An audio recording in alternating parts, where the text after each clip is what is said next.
गुढीपाडव्याच्या सकाळी जर तुम्ही ही 3 कामे केली तर साक्षात माता लक्ष्मी तुमच्या घरात बसून राहते। गुढीपाडव्याच्या दिवशी सगळेच गुढी उभारतात, पण तुम्हाला माहितीये का, सकाळी दिलेले फक्त 10 मिनिटे तुमचं संपूर्ण वर्षभराचं आर्थिक नुकसान वाचवू शकतात।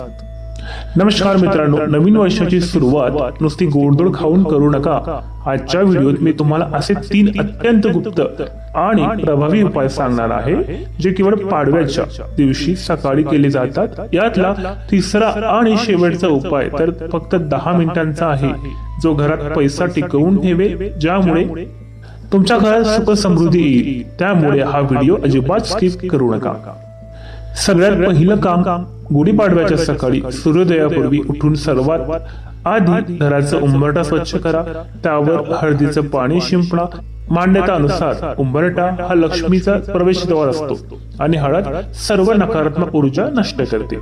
दुसरं काम, गुढी उभारताना कलशाला किंवा तांब्याला कुंकवाने स्वस्तिक नक्की काढा आणि गुढीला साखरेच्या गाठीचा हार घालताना ओम महालक्ष्मी नमः या मंत्राचा मनातला मनात जप करा।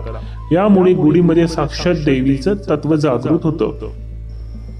आता ऐका तो सर्वात महत्वाचा तिसरा उपाय। गुढी उभारून झाल्यावर लगेच घरात पळत येऊ नका। गुढीच्या खाली एका पाटावर किंवा जमिनीवर थोडं पिवळं वस्त्र अंतरा, त्यावर मुठभर तांदूळ ठेवा आणि त्यावर एक तुपाचा दिवा लावा।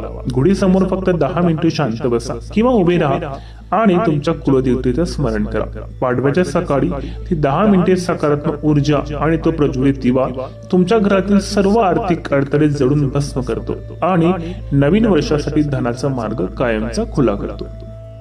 मित्रांनो, आग्रह आहे, श्रद्धेपूर्वक हा 10 मिनिटाचा उपाय गुढीपाडव्याला नक्कीच करून बघा आणि अनुभव घ्या। माहिती मौल्यवान वाटली असेल तर व्हिडिओ आत्ताच लाईक करा, कमेंटमध्ये जय कुलदेवता किंवा श्री स्वामी समर्थ नक्की लिहा आणि आपल्या परिजनांसोबत व्हिडिओ शेअर करायला विसरू नका।